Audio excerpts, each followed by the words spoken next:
19 nih. Maka kata perempuan itu kepadanya, ya Tuhan, ya kan? Masih aja nama nih pakai TOE nih, WAN, Tuhan. Nah, kok bisa jadi Tuhan? Sekarang Tuhan sama Tuhan itu maknanya sama nggak sekarang, zaman sekarang? Beda dong. Beda. Iya. Zaman dulu sama. Zaman dulu sama.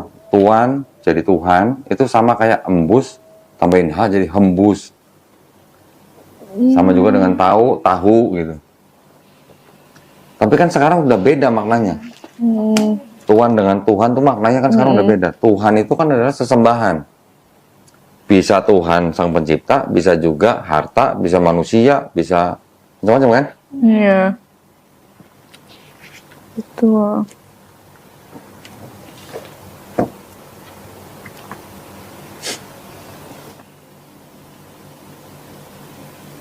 Ini yang Yesus nikah.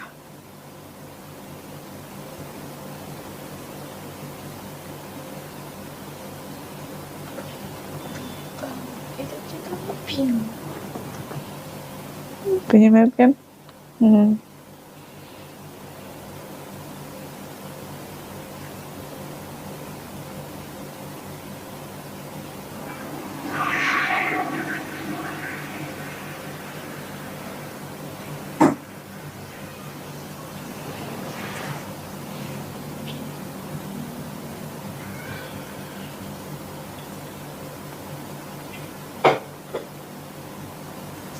Filipus.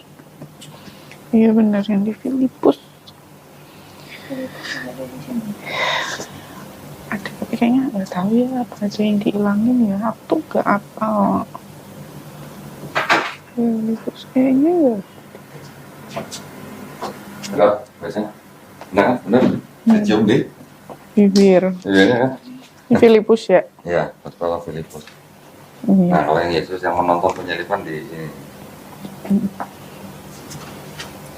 Jadi, gimana? Di Quran, nah bisa dibunuh dan disalib nggak? Enggak. Ini ada gospel yang menyatakan begitu.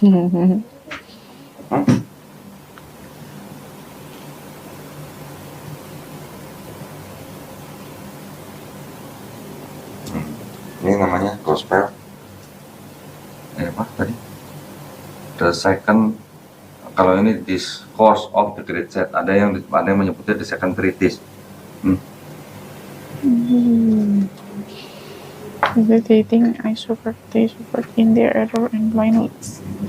They nailed their men to where they did not perceive me. And they were thief and blind. By doing these things, they pronounced judgment against themselves. As for me, they saw me and punished me. With someone else, they were the drunk, the pill, and the vinegar. It was not I. They were striking me with a scourge, but someone else, Simon, wore the cross on his shoulder. Someone else wore the crown of thorns, and I was on high, walking forth the X of the rules and the fruit of their error. I was looking at their ignorance. Ada juga ya.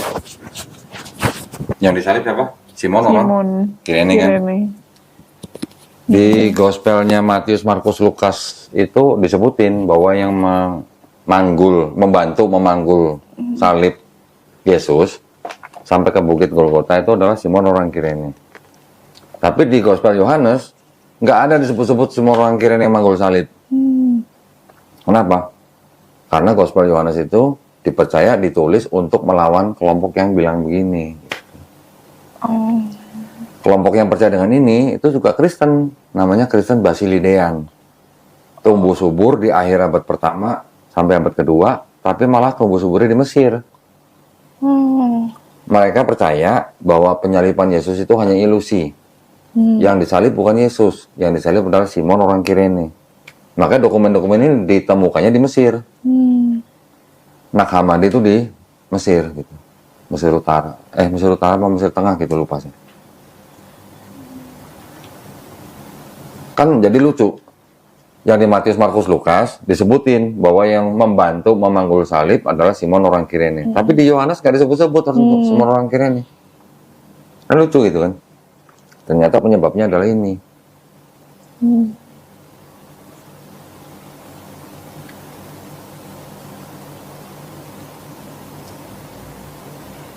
Ada lagi. Apa? Kira-kira yang mana?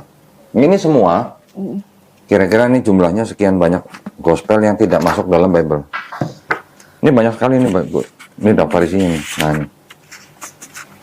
Ada Gospel of Thomas. Ada Gospel of tadi Philip udah kan? Iya, Thomas ada juga. Ada Gospel of Mary. Maria. Ada apa? Banyak sekali nih. Yang terkenal aja, yang sering dibahas aja.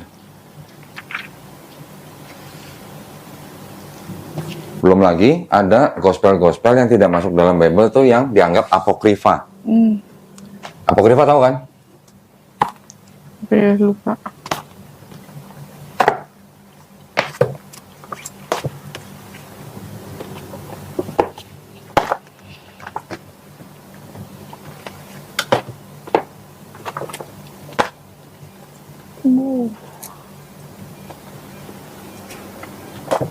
Ini ada gospel namanya The Protevangelium of James Jacobus. Ada gospel Invensi Gospel of Thomas. Kalau di gospel ini ya, Invensi of Thomas diceritakan Yesus pada waktu masih kecil menciptakan burung dari tanah liat. Ingat? Di Quran ada?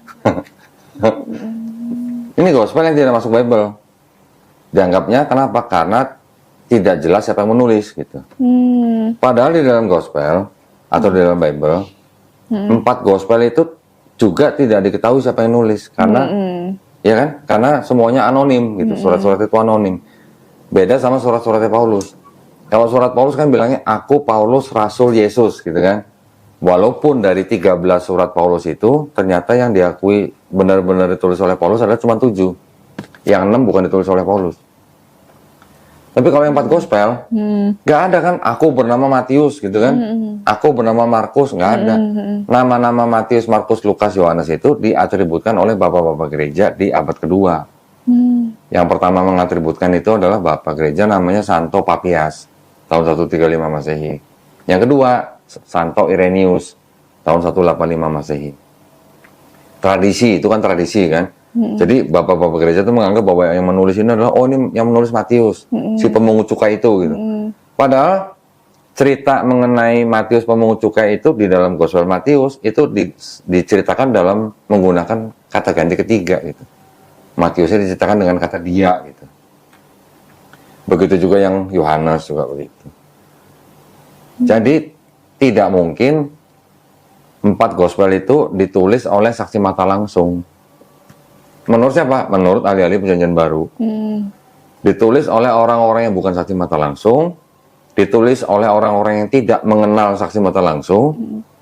Jadi ibaratnya ditulis oleh orang-orang yang tidak pernah ketemu Yesus, tidak pernah jalan-jalan bareng Yesus, tidak pernah ngopi bareng lah sama Yesus gitulah.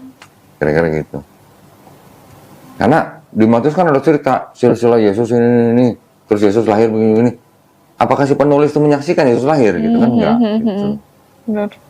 Kalau di Islam ada yang namanya hadis. Ya, hadis itu ada ilmunya. Ada filternya gitu. Jadi hadis itu bisa dikatakan sahih atau otentik kalau jelas hadis ini diriwayatkan oleh orang-orang yang alim. Betul? Orangnya harus yang meriwayatkan harus alim dan harus nyampe ke Rasulullah perkataannya gitu. Si periwayat semuanya harus orang alim dan ini harus sampai ke Rasulullah. Kalau tidak sampai ke Rasulullah udah turun statusnya bukan sahih gitu. Sahih itu otentik, hasan itu baik. Ya kan? Jadi kalau ada periwayat yang diketahui dia pernah bohong sekali aja, turun itu derajatnya. Nah, kalau gospel kalau kita samakan dengan hadis, periwayatnya itu udah nggak tahu siapa gitu loh. Jadi riwayat apa statusnya tuh mungkin bisa disamakan di kalau di Islam tuh mungkin sebagai hadis yang maudhu doif atau mungkar gitu, tertolak.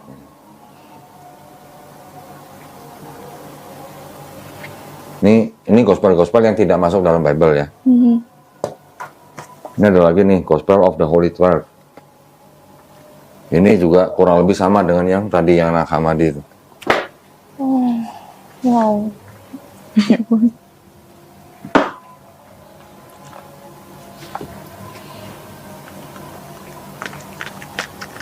Pernah lihat Bible ini nggak?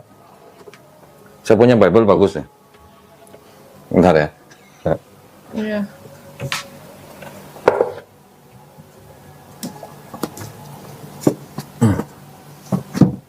Pernah lihat Bible ini? LGBT. Warnanya gitu. Hah? Warnanya pelangi gitu. Kenapa? Kalau pelangi kenapa? Iya gitu. Jadinya. Apa? Kalau pelangi kenapa? Ya kan yang ngelambangin LGBT. Pernah dengar Bible King James Version? Bahasa Inggris? Pernah? Enggak. Belum ya? Ini kenapa warna pelangi? Karena ini memang... Oke, Bible. Oke. Oh iya, ada ya. Nah ini. Wow. Ini apa? Gay Bible. Isinya sama nggak dengan King James Bible? Kurang lebih sama. Cuman ada perubahan beberapa kata yang diganti oleh si penyusun Bible ini. Untuk apa? Untuk menghindari mispersepsi mengenai LGBT. Oh, astaga ya. Jadi yang namanya King James Bible ini kan, ini Bible yang dikeluarkan oleh organisasi namanya Gideon, tapi isinya King James Bible gitu, ya. Isinya diambil dari King James Bible. King James Bible itu adalah Bible yang dalam bahasa Inggris yang dikeluarkan di tahun 1611. Nah ini ada King James ya kan? King James, namanya kan Raja James. Raja James pada waktu itu memerintahkan penyalin-penyalin untuk menerjemahkan Bible ke dalam bahasa Inggris. Tapi King James itu sendiri ternyata dia bisex. Ya. Sama teman-teman gaynya, dia dipanggilnya bukan King James tapi Queen James gitu. Makanya ini disebutnya apa? The Queen James Bible. Isinya ini sama kurang lebih, cuma ada beberapa kata yang dirubah gitu. Jadi Bible ya. Emang dari dulu dukung ini LGBT. Ya begitulah. Itu berarti dari abad berapa tadi? 1600. Nah, kalau yang dari abad ke-17 yang ini, yang 16. Kalau ini mah belum lama. Oh, Ini itu tahun 2012. Baru 10 tahunan lebih lah. Terus isinya mengenai itu kayak Isinya kurang lebih sama ini. Cuman ada beberapa ayat yang kata-katanya yang dirubah supaya menghilangkan mispersepsi tentang LGBT. Jadi Bible itu memang bisa bisa diubah sesuai dengan tujuan dan komunitasnya gitu lah. Komunitas lah ya, komunitasnya. Nah, ada lagi nanti Bible begini nih. Bible bikin Bible sendiri. Apa nih? The Negro Bible. Jadi Bible ini dikeluarkan untuk para budak-budak berkulit hitam di Amerika Latin kira-kira di akhir abad 19. Makanya disebut Negro Bible. Kalau Bible kan ada pasal-pasalnya kan, setiap kitabnya ada pasal-pasal kan. Misalnya Genesis 50 pasal. Dihapus. Sisanya tinggal 14 gitu. Oh. Exodus tadinya 40 pasal, sisa 2. Leviticus tadinya 27 pasal, hilang semua, tinggal 0. Nah, ini versinya adalah versi nih kayak gini. Jadi cetakan zaman dulu di print ulang. Oh iya. Aslinya ada. Tapi ini reprint gitu. Nah, jadi Bible tergantung untuk siapa. Kalau untuk Bisa budak gitu dikasih ya? yang ini gitu. Kenapa dihapus-hapus pasalnya? Supaya orang budak tidak melawan gitu lah. Intinya cuma begitu aja. Menyesuaikan kondisi. Menyesuaikan situasi, kondisi, dan toleransi gitu.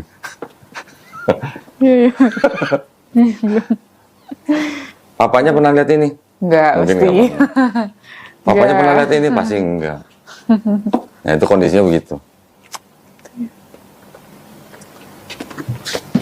Ada pertanyaan lagi? Nah, yang itu, yang perkataannya diubah, yang kayak Tuhan jadi Tuhan. Oh ya, Gitu. sebentar. Oke, itu kan ada Bible yang mana tadi? Nah, itu tuh salah satu ambil yang TB itu. Yang ini kalau banyak banget ya. Yang TB, coba buka. Yang baru. Nah, Yohanes 4:19. Yohanes 4:19. Kata perempuan itu kepadanya Tuhan. Apa? Kata perempuan itu kepadanya Tuhan. Nyata Tuhan, ya? sekarang padaku bahwa engkau seorang nabi. Itu yang TB2 kali ya? Iya, tapi Iya. Nah, ini yang TB1 Udah nih ya. diganti ya. Ini TB1 ya. Oh, ini udah diganti. Nih ya, terjemahan baru 1 nih. Iya. Saya buka ayat yang sama nih. 4 ayat 19. Nih, baca sendiri nih. Di sini apa? Kata perempuan itu kepadanya Tuhan. Nyata sekarang padaku bahwa engkau seorang nabi. Itu kan, jadi dulu waktu sebelumnya, ada Bible yang begini nih. Ini udah diubah. Ternyata. Nih, kalau mau foto yang ini dulu.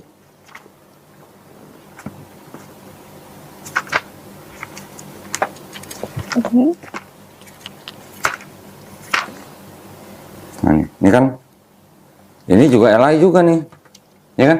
LAI 2011, Kitab Suci Injil. LAI juga, nih, oleh LAI kan? Yahya sama Yohanes sama. Yohanes 4 ayat 19, coba baca isinya apa? Kata perempuan itu kepadanya ya Tuhan.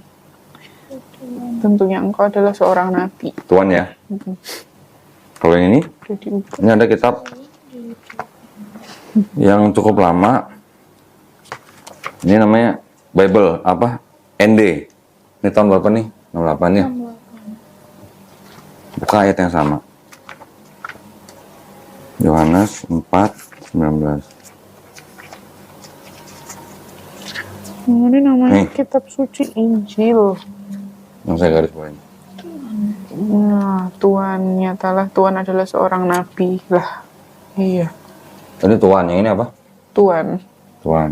Terus yang TB, Tuhan kan? Jadi Tuhan kan? TB nih, Jadi Tuhan. jadi Tuhan. Direvisi, Yang baru lagi jadi Tuhan lagi. Nah, gitu ya.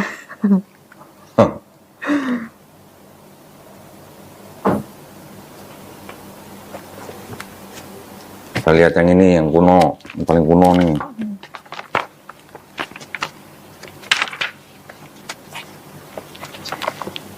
Injil. Ini 1968 ini 2011. Nah, ini apa nih? 19 nih. Maka kata perempuan itu kepadanya, ya Tuhan. Ya kan? Masih aja nama nih pakai TOE nih. WAN, Tuhan. Nah. Kok bisa jadi Tuhan? Sekarang Tuhan sama Tuhan itu maknanya sama nggak sekarang, zaman sekarang? Beda dong. Beda. Iya. Zaman dulu sama. Zaman dulu sama. Tuhan jadi Tuhan itu sama kayak embus tambahin H jadi hembus. Sama juga dengan tahu gitu. Tapi kan sekarang udah beda maknanya. Tuhan dengan Tuhan tuh maknanya kan sekarang udah beda. Tuhan itu kan adalah sesembahan. Bisa Tuhan sang pencipta, bisa juga harta, bisa manusia, bisa macam-macam kan? Iya. Betul.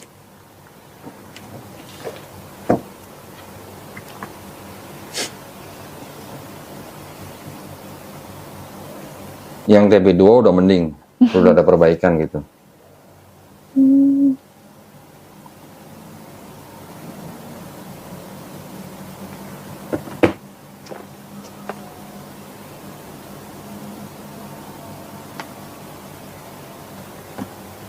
Di Bible kira-kira ada kata-kata Maryam nggak? Tadi kalau Isa Al-Masih kan sudah saya tunjukin kan? Iya. Ada kata-kata Maryam nggak? Ada malaikat Jibril nggak? Enggak kayaknya. Nggak ada. Kayaknya nggak ada ya. Adanya Maria. Maria sama ini ya, apa namanya? Apa? Gabriel ya? Iya, Gabriel ada.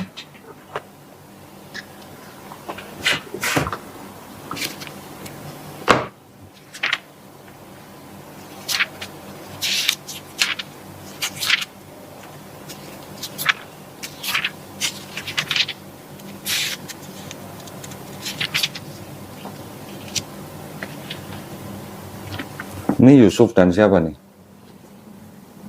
Yusuf dan Maryam. Kok bukan Maria? Itu tahun berapa ya? Ini tahun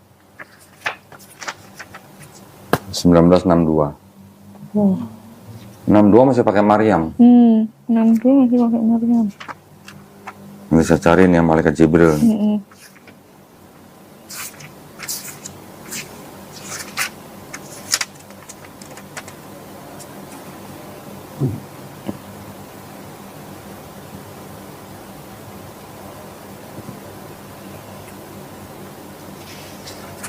Model Lukas.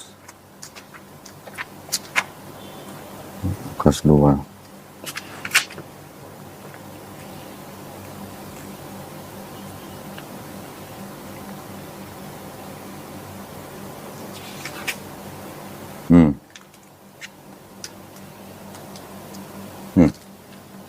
Malaikat siapa tuh? Malaikat Jibril. Jibrail Ya. tulisannya. Ya sebenarnya memang sama, Jibril, Jibrail, Gabriel atau Gabriel itu sama sebenarnya. Ini hanya masalah transliterasi dalam bahasa Arab dan bahasa Latin gitu. Kata L atau Il itu sama sebenarnya dalam bahasa Arab atau bahasa Ibrani sama. Masih ada kan?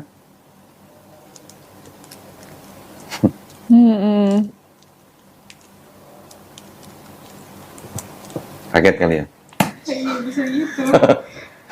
Itu Baru sama lihat ya? yang apa ya? Yang itu yang katanya ada ori teksnya Yunani yang harusnya Theos dirubah jadi Allah. Oh, Ada sama Ini, yang ini. bahas Nabi Muhammad yang dihapus. Hah? Nabi Muhammad dihapus? Iya, katanya pernah ada. Ada yang Muhammad di Kidung Agung atau apa? Oh, Kidung Agung. Bukan, Bang. Nanti sebentar.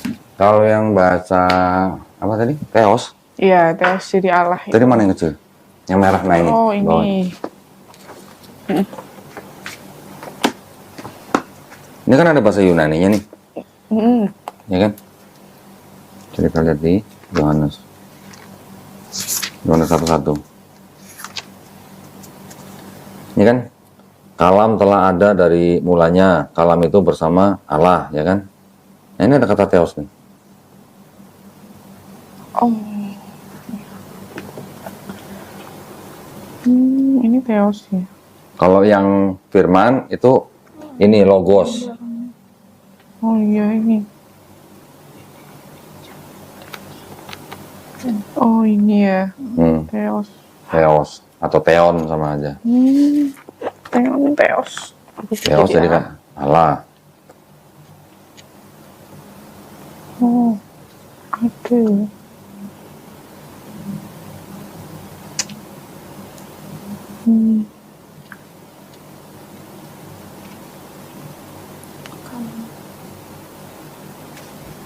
Kalau yang kayak Karin datang sini tinggal lihat buka langsung dia ada ditunjukin mah enak ya.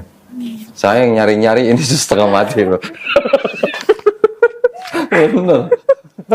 Sampai Pulling dari kapan? kira-kira baru 2 tahun ini lah.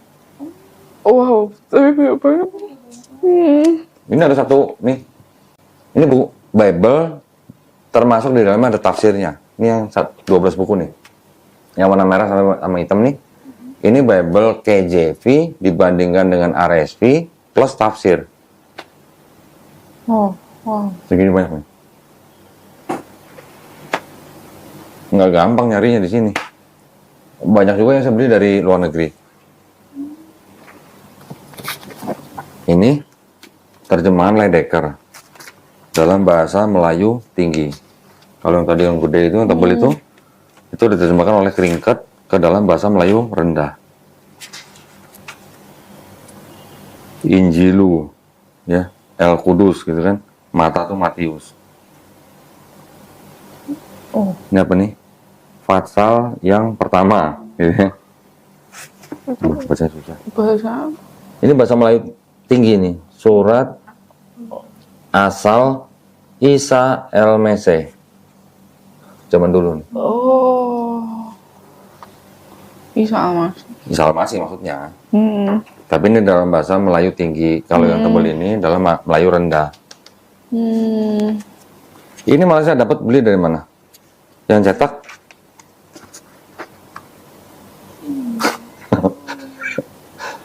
Indonesia nggak ada yang nyetak ini. India. Dokumennya ini dari Belanda, tapi dicetak ulang di India. Oh, Melayu tinggi. gitu ya. Bisa begitu ya?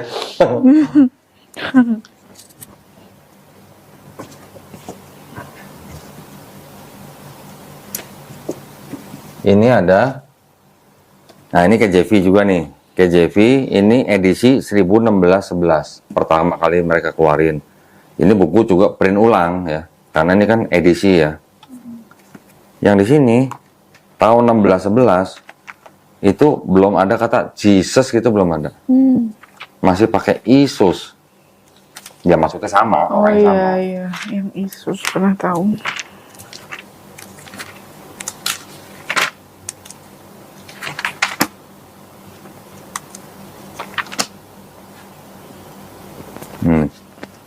Isus. Nih, Oh iya. baca kan? Yesus. Karena belum ada huruf J waktu itu. Udah, sorry. 1611 itu udah ada huruf J. Huruf J itu kira-kira di abad ke-16, tahun 1500-an. 1524 kalau nggak salah. Sudah ada kata J, sudah ada huruf J, tapi Bible yang 1611 belum menggunakan huruf J. Bible pertama kali yang menggunakan huruf J itu Bible, kalau nggak salah, yang diterbitkan oleh Thomson, kira-kira tahun 1750. Baru ada kata-kata Jesus gitu. Nah, yang Indonesia tahun berapa tuh baru ada kata Yesus? Ya, Pernah tahu juga yang dari yang D petik Zeus itu? Zeus. Ya pernah tahu dari itu juga. Kalau yang itu? Kalau itu dikonotasikan ke dewa Zeus sebenarnya kurang tepat. Sebenarnya sih itu agak maksa lah.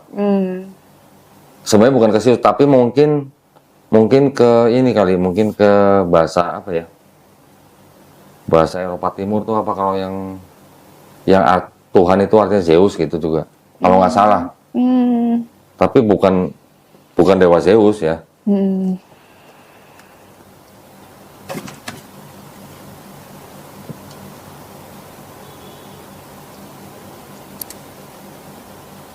Ini ada juga yang seperti yang tebel itu, tapi ini dalam bahasa Inggrisnya nih.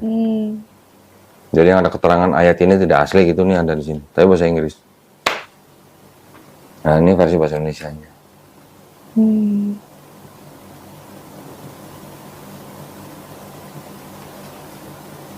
Ada yang mau tanya? Tambahan.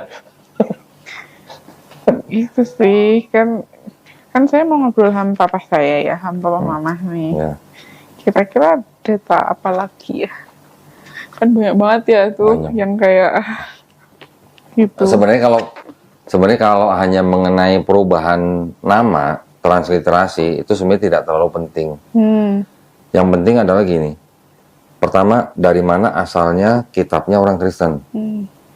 Kitabnya orang Kristen, separuhnya yang Perjanjian Lama itu sebenarnya bukan punya Kristen, Ya betul. punya Yahudi. Betul. Ya, setelah diterjemahkan menjadi Yunani, kemudian diterjemahkan bahasa Latin, kemudian bahasa-bahasa yang lain, termasuk bahasa Indonesia, bahasa Inggris, itu sudah mengalami distorsi makna tentang Bible-nya orang Yahudi. Karena Bible-nya orang Yahudi itu tidak mengenal nubuat untuk Yesus gitu. Menjadi ada nubuat tentang Yesus setelah dirubah-rubah oleh orang Kristen pada abad-abad awal, abad 2, 3, 4 gitu kan. Sehingga menjadi Perjanjian Lama. Jadi Perjanjian Lamanya Bible itu sebenarnya kitabnya orang lain yang ditafsirkan menurut perspektifnya orang Kristen, gitu ya. Sehingga seolah-olah berbicara mengenai Yesus di PB. Kedua, kalau memang ini layak disebut sebagai kitab suci, terus ada ayat yang tidak asli atau tidak otentik, atau kata Karin dari palsu, layak nggak? Pantas nggak disebut kitab suci gitu lah. Dua ini aja, 2 poin ini loh.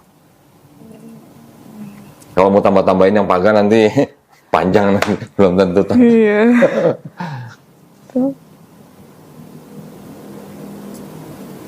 Saya banyak nih buku nih yang berdiri semua nih. Ini bukti-bukti bahwa Kristen itu sebenarnya adalah penerus agama pagan. Ya. Contoh misalnya yang di situ, yang di Bible, Yohanes 6 ayat 51 sampai 54. Waktu perjamuan kudus, Yesus bilang apa? Inilah tubuhku dan darahku, ya kan? Makan dan minumlah tubuh dan darahku, supaya engkau mengingat aku, gitu kan? Iya. Barang siapa makan tubuh dan minum darahku, akan memperoleh hidup yang kekal. Itu sama dengan Dewa Osiris di Mesir. Dewa Osiris, tubuh dan darahnya juga dilambangkan dengan roti dan anggur. Barang siapa makan tubuh dan minum darah Osiris, memperoleh hidup yang kekal. Baru tahu. Kira-kira kebetulan nggak pagan? Sama gitu ya soalnya. Mirip kan? Iya benar. Kemudian di Matius 27, 51, 52 kalau nggak salah. Ketika Yesus disalib, ya kan? Tabir bait suci terbelah 2. Iya. Ya kan? Dan terjadi apa? Gempa. Ya kan? Terus pada waktu Yesus dibangkitkan, mayat-mayat orang-orang kudus juga bangkit dari kubur, masuk ke dalam kota Yerusalem. Mayat bangkit dari kubur. Apa namanya? Apa sih namanya sih? Kalau mayat bangkit dari kubur namanya apa? Apa? Kok kiamat? Mayat, orang yang sudah mati, bangkit dari kubur. Apa zombie? Namanya apa? Zombie. Zombie. Oh. Zombie keluar dari kubur, masuk kota Yerusalem. Cerita itu adanya cuma di Matius. Di Markus nggak ada, di Lukas nggak ada, di Yohanes nggak ada, Paulus nggak pernah cerita. Nah, cerita itu dari mana? Ternyata cerita itu adalah adopsi dari festival di Yunani yang namanya Festival Antesteria, yang memperingati orang mati bangkit kembali masuk kota. Nah, Yunani kan udah jelas pagan. Iya.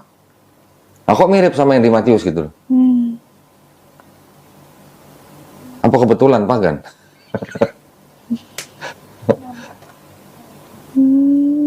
Masih banyak yang begitu. Lambang salib, ya salib ini, itu diambil dari kuil Serapis. Kuil Serapis pada waktu diruntuhkan, sebagian orang pagan menggunakan lambang salib yang ada seperti salib ini, tapi atasnya kayak lingkaran gini. Pernah lihat?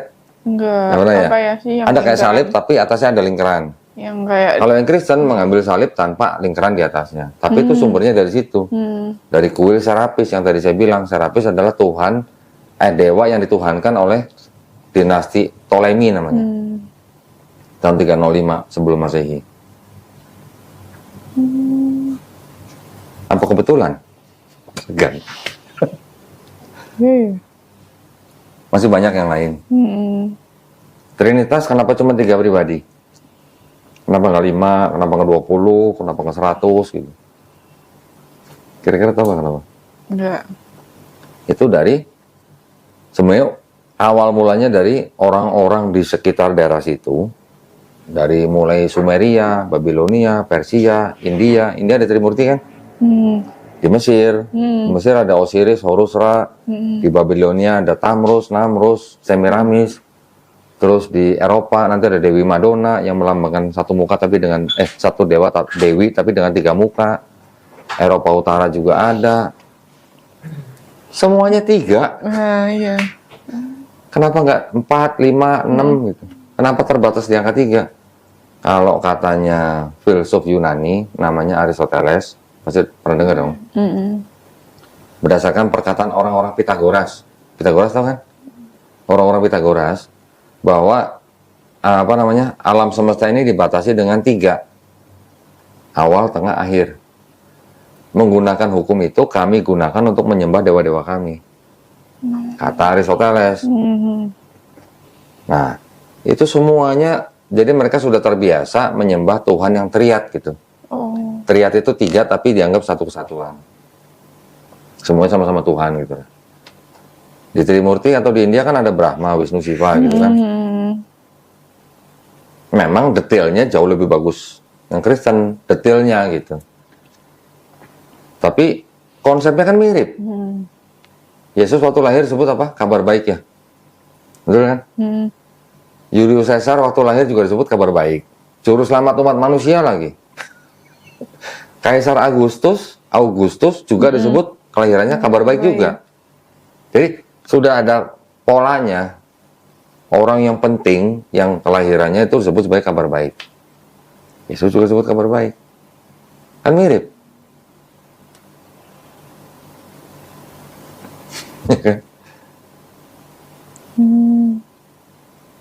Nah, jadi sebenarnya intinya ya Kristen itu sebenarnya adalah penerus agama pagan atau boleh disebut agama pagan modern gitu. Kenapa menggunakan perjanjian lama? Supaya terlihat monoteis. Kalau perjanjian lama kan monoteis, punya Yahudi kan monoteis. Iya. Tapi di perjanjian baru ada 3 pribadi dan segala macam, itu kan politeis. Mau dibilang satu tapi tetap ada 3 pribadi yang terlihat di mata, karena hanya orang-orang pagan yang percaya Tuhan atau dewa itu jadi manusia gitu loh. Ya kan? Jadi kalau ada konsep monoteis di perjanjian lama, ada konsep politeisme di perjanjian baru yang berasal dari Yunani, dijadikan satu. Monoteis sama politeis jadikan satu, jadi apa? Monopoli dong. Monopoliteisme gitu ya. Iya. Itu dikonfirmasi oleh siapa? Oleh Santo Gregory Nyssa namanya, di abad keempat. Santo Gregory Nyssa bilang bahwa yang satu, yang monoteisme ini menerima atau menerima bid'ah daripada yang politeis. Begitu juga sebaliknya. Jadi ini adalah percampuran dari 2 konsep. Yudaisme kan memang pure monoteisme. Gitu. Tadi lihat sendiri kan, ada Bible yang bilang bahwa itu Hellenistic filosofi. Ya Hellenistic itu dari Yunani. Iya. Ada yang sampai nulis buku begini nih.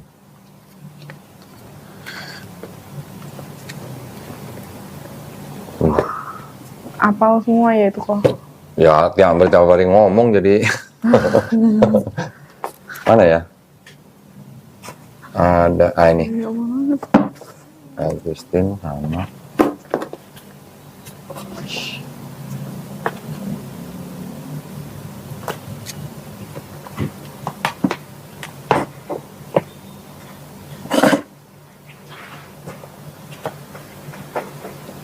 Mana yang itu ya?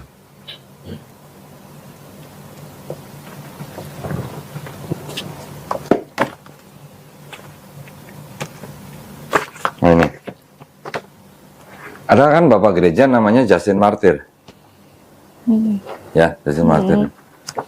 Dia ini membuat surat kepada anaknya sendiri waktu itu jadi pejabat di Romawi, sama kepada Kaisar.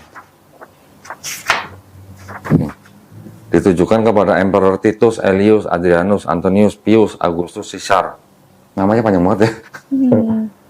Dan kepada putranya sendiri, putra Justin Martyr, Verisimus the Philosopher, dan kepada Lucius the Philosopher. Ada kalimat dia yang ngomongnya begini.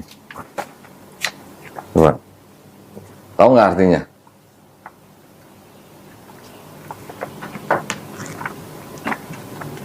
And when we say also that the Word, who is the first birth of God, who produced without sexual union, and that He, Jesus Christ, our teacher, was crucified and died and rose again, and ascended into heaven, we propound nothing different from what we believe regarding those who esteem sons of Jupiter. Paham maksudnya nggak? Kira-kira.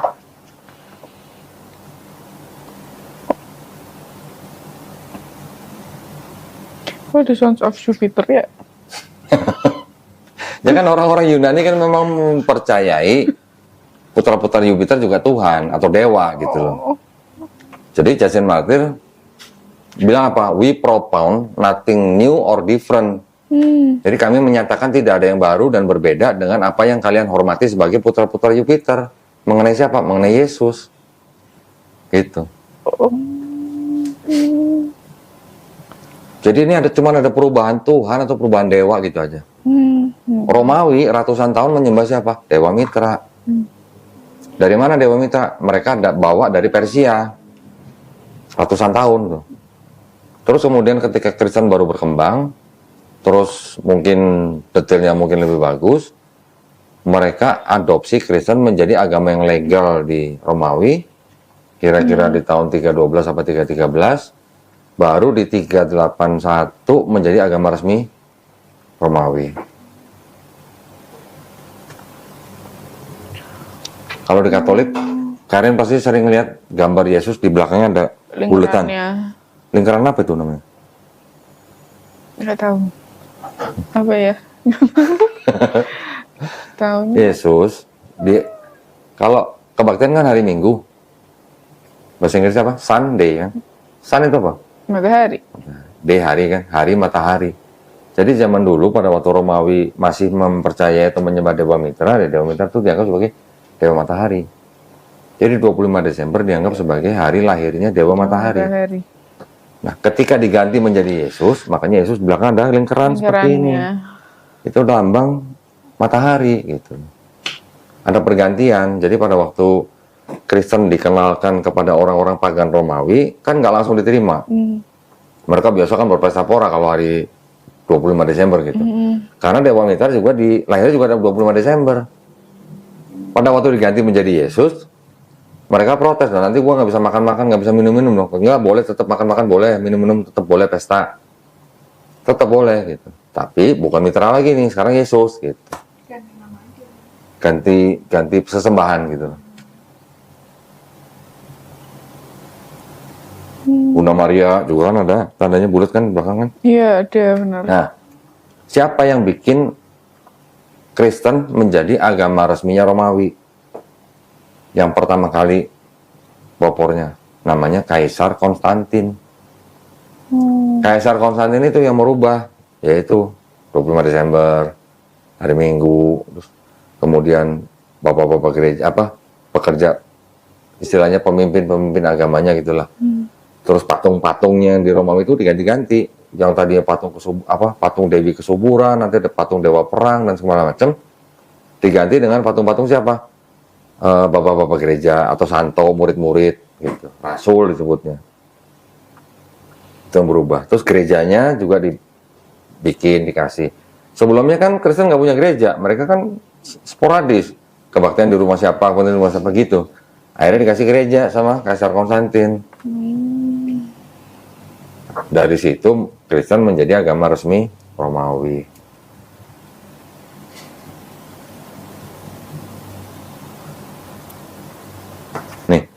The world 16 crucified saviors Christianity before Christ.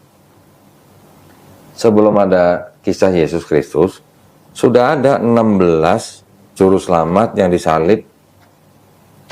Konsepnya sama. Siapa aja? Kalau mau baca di sini banyak. Salah satunya Mitra.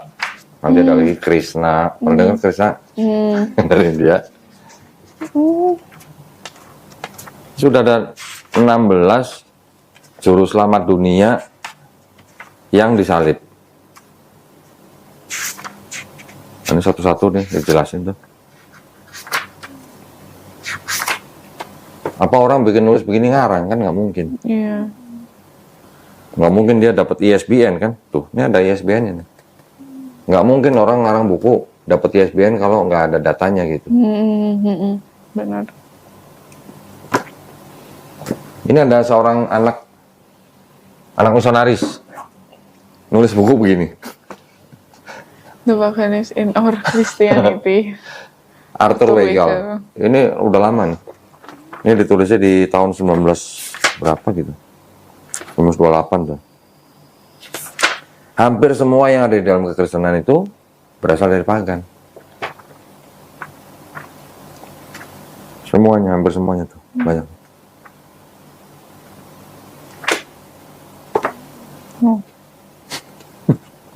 Saya cuma kadang nggak tegel aja kalau ngomong gitu. Cuman ya ini ada buktinya gitu. Ada yang mau ditanyain soal Islam?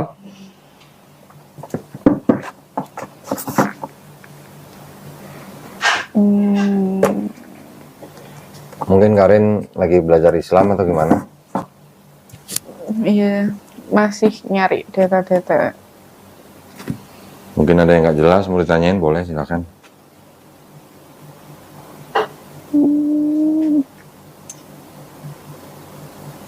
Lagi ya. Hah? Kalau di Islam itu ya gini, kita apa namanya? Kita mengimani. Kan Islam itu ada rukun Islam, ada rukun iman. Rukun Islam itu pertama bersyahadat, ya. Kemudian sholat, puasa, zakat dulu, puasa baru haji kalau mampu. Itu syariatnya, rukun Islamnya. Rukun imannya percaya kepada tentu saja kepada Allah Subhanahu wa taala, percaya kepada malaikat-malaikatnya, percaya kepada nabi-nabinya, percaya kepada kitab-kitabnya. Kitab-kitabnya ini apa aja? Yaitu Taurat, Zabur, Injil, dan Quran. Tapi pertanyaannya adalah apakah Taurat, Zabur, Injil yang disebut dalam Quran itu Bible-nya orang Kristen dan Bible-nya orang Yahudi? Bukan. Gitu. Taurat, Zabur, Injil itu adalah wahyu-wahyu yang diturunkan kepada nabi-nabi dan rasulnya untuk bangsa Israel pada zaman itu. Jadi kalau nabi dan rasulnya sudah nggak ada, kemana? Ya namanya wahyu ya. Wahyu itu kan masuk ke dalam kolbu. Ya kalau nabi-nabinya udah nggak ada, ya sudah ngikut dengan mereka gitu. Nah, tadi kan kita bilang Nabi Musa, Nabi Daud, Nabi Isa tidak menulis Taurat, Zabur, dan Injil. Nah, yang menulis siapa? Ya pengikut-pengikutnya manusia gitu, yang sudah mempunyai pemikiran-pemikiran yang terpengaruh oleh doktrinisasi luar seperti yang tadi pagan gitu, yang sudah masuk. Jadi tidak murni, tapi walaupun begitu masih ada sisa-sisa firman Tuhannya. Karena Nabi Musa kan di Bible mengatakan apa? Adonai Eloheinu, Adonai Ehad, ya kan? Shema Israel kan itu kan? Itu kan kalau diterjemahkan dalam bahasa Arab kurang lebihnya Qul huwallahu ahad. Kurang lebih sama gitu. Artinya apa? Allah itu ahad atau esa gitu.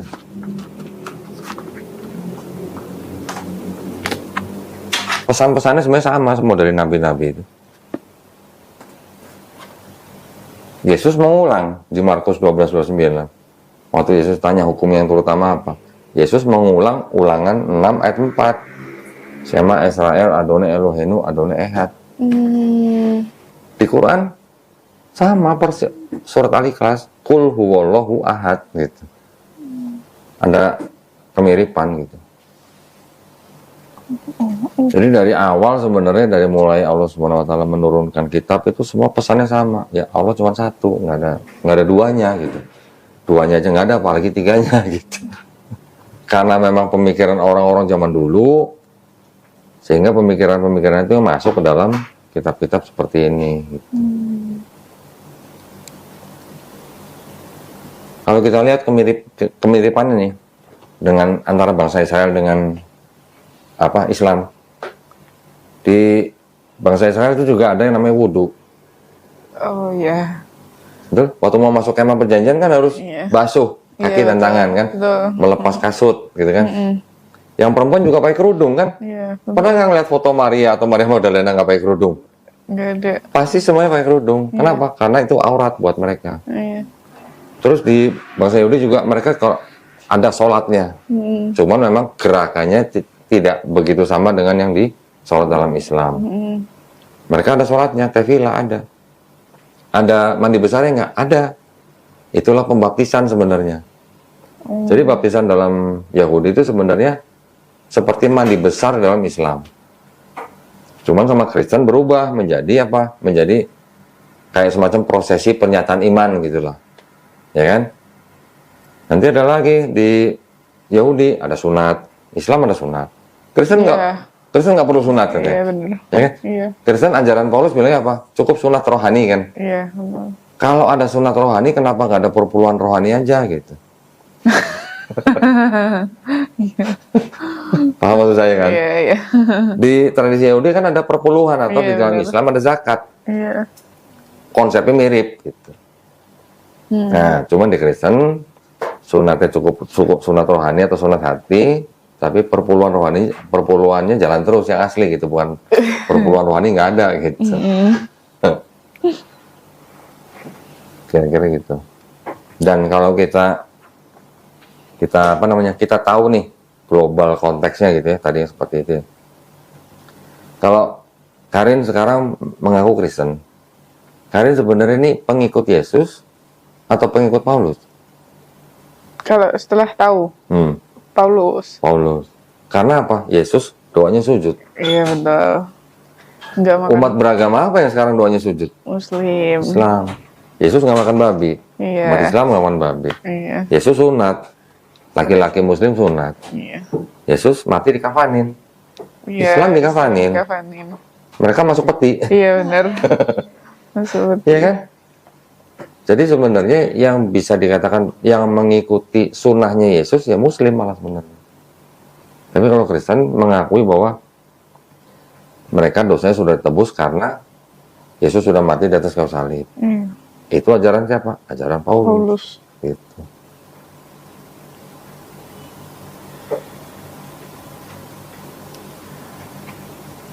Di Islam, di apa namanya, kita tidak membeda-bedakan nabi-nabi yang sudah diutus gitu. Mereka semua sama, semua adalah orang-orang pilihan Allah gitu.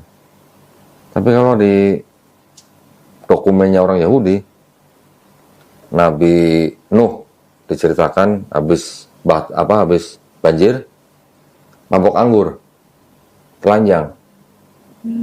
Nabi Harun diceritakan apa? Membuat patung sapi berhala untuk disembah orang Israel. Nabi Lot menghamili 2 anak perempuannya sendiri. Nabi Daud berzina dengan istri orang. Iya. Nabi Salomo sempat musyrik menyembah Tuhan yang lain.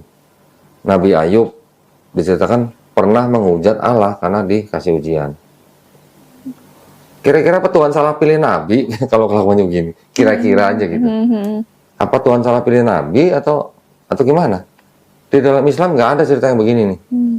Karena di Quran itu di Quran itu justru mengoreksi dan menjelaskan apa yang sudah beredar di bangsa Israel itu gitu. Nggak ada cerita Nabi Daud berzina sama istri orang. Nauzubillah min dzalik ya. Masa Nabi begitu? Nabi adalah orang-orang pilihan Allah yang terbebas dari dosa ya. Bukan terbebas dari kesalahan. Kalau manusia tempatnya salah. Nabi Daud juga pernah salah dalam membuat keputusan untuk umatnya. Tapi segera bertobat dan diampuni gitu. Nabi Adam juga begitu. Tetapi kan nggak mungkin menghamili anak perempuan sendiri gitu loh. Mungkin nggak Tuhan pilih orang yang begitu gitu. Kira-kira. Nah, dan di Islam jelas. Ini contoh nih ya.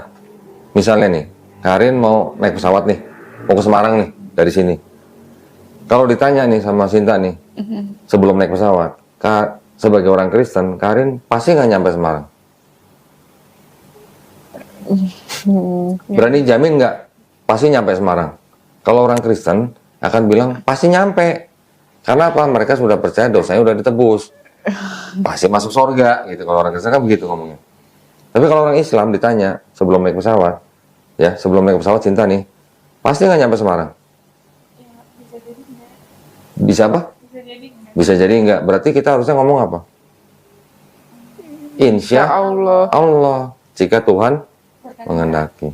Di Bible ada nggak insya Allah? Katanya pernah ada ya. Ada. Iya. Tadi kenapa nggak nanya? Iya, lupa. Baru ingat. Lupa.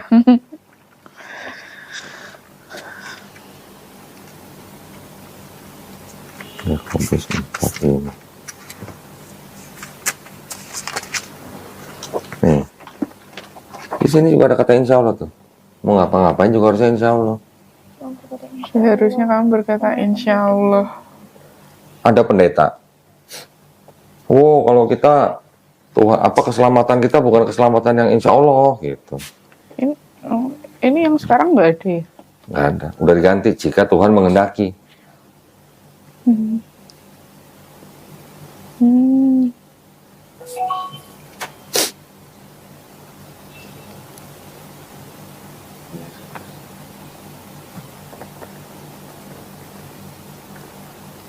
Hmm.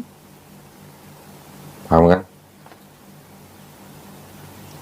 Hmm. Kalau perkataan saya pasti masuk surga, kira-kira menurut Cinta itu perkataan orang sombong nggak? Iya. Mendahului kehendak Allah kan? Iya, benar. Ya.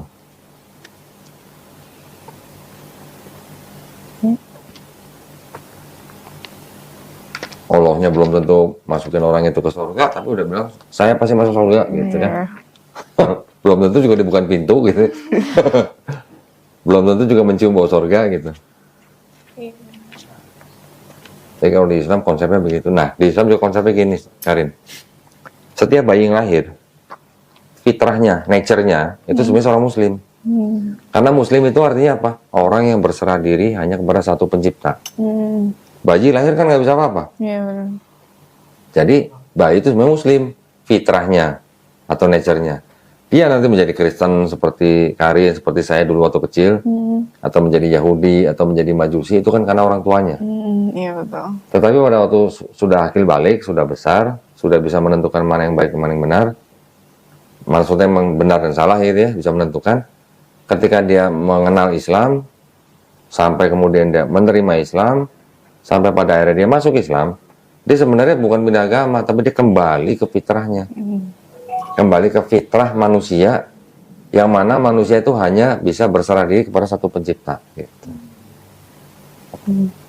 Nah, di dalam Islam juga kita memahami bahwa orang yang non-Islam, ketika dia masuk Islam, dosa-dosa dia dari akil balik itu dihapuskan, insya Allah. Tetapi kebaikan yang dia lakukan dari akil balik nggak hilang, Iya. dicatat. Gitu. Oh. Hmm. Kerennya Islam gitu. Dan nggak boleh sombong. Setiap apapun yang akan kita lakukan atau untuk keselamatan kita, selalu kita hanya berharap kepada rahmat Allah. Kalau di gereja kan orang bilang karunia gitu lah. Hmm. Ya. Hmm. Bilangnya karunia Allah gitu bilangnya. Tapi pasti masuk surga gitu. Hmm. Ada yang berbeda lah gitu. Hmm. Yang bertanya, Udah siapa lagi ya? apa lagi? Oh, ini itu ya, Isa Al-Masih Tuhannya Allah. Hal-hal yang penting di situ saya tulis gitu. Ini juga nih. Ada assalamualaikum lagi. Oh iya, nggak tahu kalau itu. Di situ ada nggak assalamualaikum? Enggak sih. Nggak, di tulisan itu ada nggak assalamualaikum? Nggak ada. Nggak ada ya? Oh ada. Oh sama yang di Kristen Shalom itu juga katanya nyomot ya. Hah? Yang di Kristen kan suka Shalom. Iya, shalom itu Juga. sebenarnya bahasa Ibrani. Nah. Kenapa? Nih. Nih,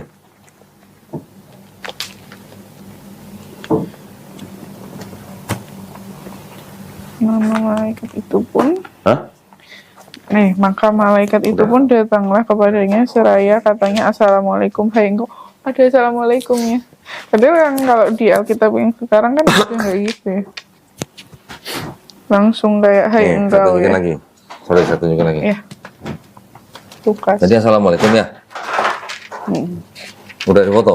Belum. Foto Ini dulu. mah foto. Sini, sini, bantuin.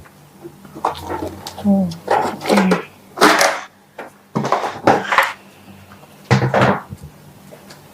Sudah. Udah lagi nih.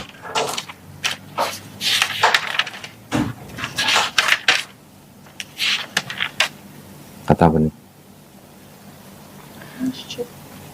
Masjid-masjid di Galilea. Nah, ini maka Isa pun bangkit berdiri keluar dari masjid. Baru masuk ke dalam rumah. Hmm. Kenapa diterjemahkan seperti itu? Ada Isa al-Masih, ada Assalamualaikum, ada Maryam, ada Jibril, ada Insya Allah, ada masjid, bahkan ada Ka'bah. Oh, ada juga. Ada Ka'bahnya nih. Bentar. Iya. Lukas berapa ya?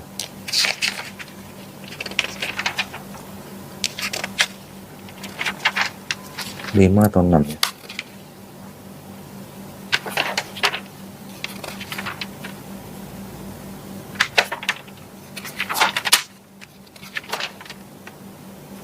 Yang ini mungkin.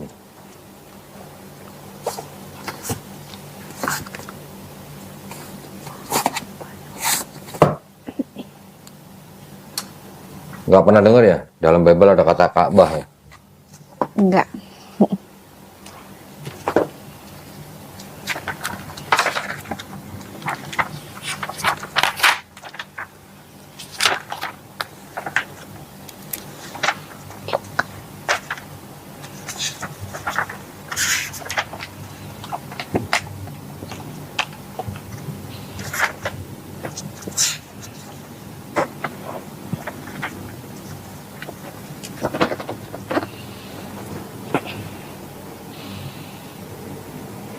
Nih.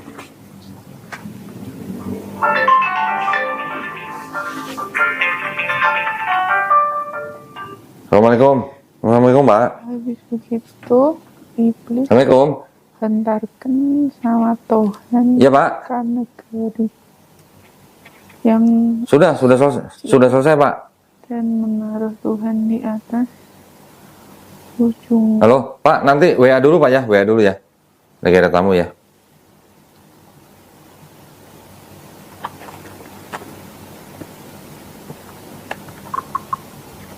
Sutuh Ka'bah itu maksudnya apa coba? Ujung bait suci gitu. Oh, Tapi kenapa dia pakai Dari teman, karena sering lihat teman sholat, sering lihat teman Saya ngaji. pergi dari rumah, saya udah bulatkan hati untuk masuk ke